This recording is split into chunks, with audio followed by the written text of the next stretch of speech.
にちは、たかしです。以前に挙げた厚塗り解説なんですけど、たくさんの方にね見ていただけて嬉しかったです。ありがとうございました。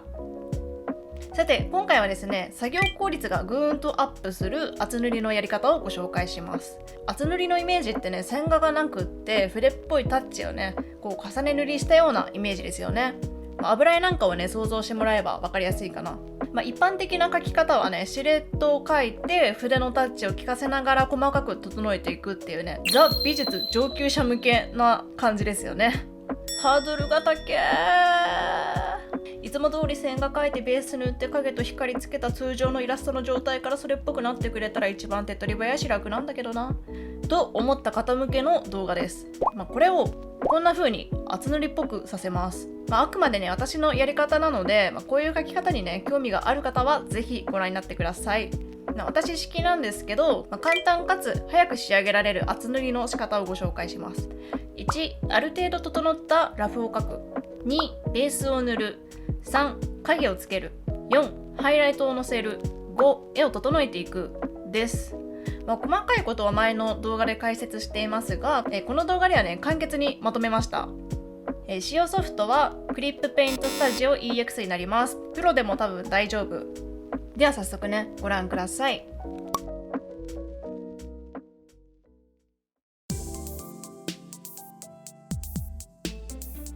はい、線画のようなものです。これはねあくまでパーツを区切るための境界線に過ぎないので、多少ラフめでも大丈夫です。いつもねきっちり線画描く人はその前に細かい下書きをすると思うんですけど、そのくらいのラフさで大丈夫です。でもできるだけね迷い線とかはない方が塗りのパーツ分けだったり仕上げのね工程が楽になります。なるべくラフめだけども一本線っていうのを意識してみてください。レイヤーは定山モードです。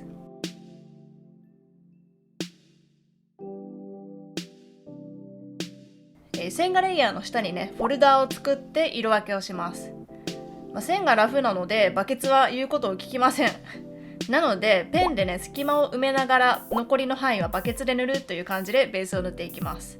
1の線の工程でねラフだけども線はある程度整えた方がいいといったのはこのためでもあるんですよね。本当はねバケツ一発で綺麗に埋まるのが理想的ではあります。色分けってね地味に時間かかるんだよね。ここでね使うと便利なのがクイックマスクです。使いたいね形状のブラシでね選択範囲ができる優れ機能ですね。バケツなんかもね使えます。ブラシで隙間を埋めてバケツで塗って隙間を埋めていくっていう感じで塗っていきます。ここはちょっとポイントなんですけど、前髪の毛先はね線で描くよりもねブラシの先で描写した方がね絶妙な束感を出しやすいのでぜひやってみてください。で、グラデーションや柄物だったり少しね特殊な質感のあるパーツに関しては塗り分けの時点である程度書き込んだ方がいいかも。特殊な質感っていうのは、シンプルな陰影がつきづらくって光の当たり方もね複雑になるであろう質感のものです。こういうエナメルとかね革っぽいのとかですね。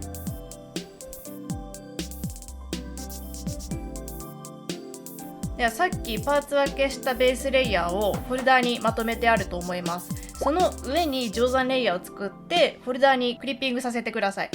でちょっとベージュがかったグレーで1枚でね全パーツ一気に陰影をつけていきます。なんとなくここら辺に光源があるなという感じで影をつけました。影レイヤーだけの表示はこんな感じです。この段階で筆のタッチをね意識するとそれっぽくなります。ブラシの使い方に関してはね前の動画で解説しているのでぜひご覧になってください。何度もすみません。次にねその影の不透明度ピクセルをロックしてエアブラシでねパーツごとに色を変えていきます。だけどなるべくね色味っていうかサイドだったりメイドは変えすぎないようにしてください。そうした方がねイラストの統一感が出やすいです。はい、もう1枚ね定山レイヤーを作って2影を入れました。これもね似たようなグレージュで描きます。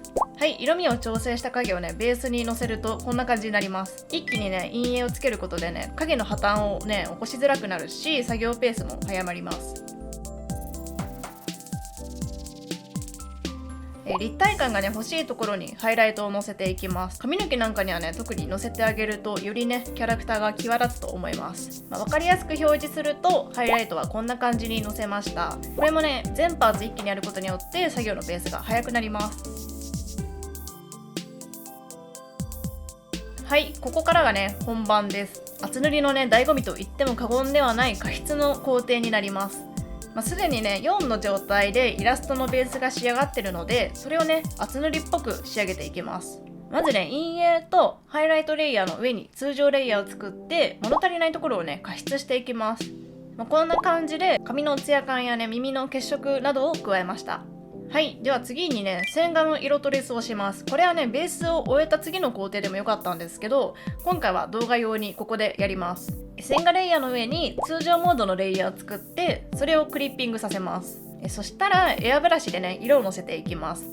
クリッピング外すとこんな感じで、線だけ見るとこんな感じで、塗りレイヤーをね重ねるとこうなります。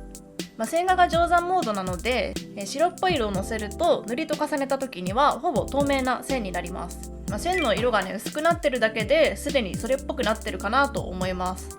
さていよいよね線の上から加筆していきます。一番上にレイヤーを作って、スポイト機能でね色を取りながら加筆していきます。この時のスポイトは表示色を取得の方にしてください。また定山レイヤーを新規で追加して深みを与えていくのもポイントです。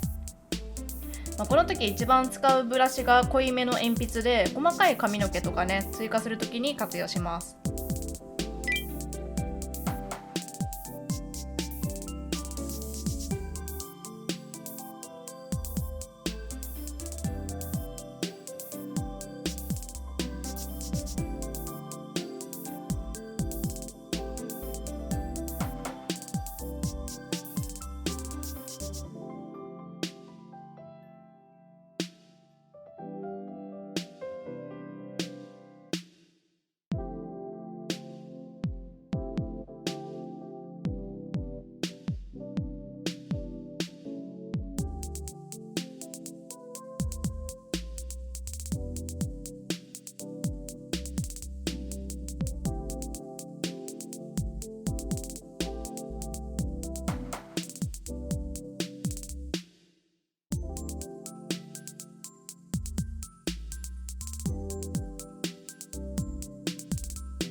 はい、こんな感じでね加筆しました。加筆部分のみを表示するとこんな感じです。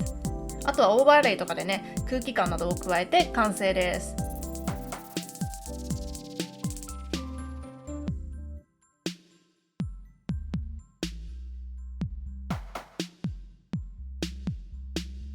はい、いかがだったでしょうか。このね5つの過程をね捉えておくだけでも厚塗りっぽい絵が効率よく描けるんじゃないかなと思います。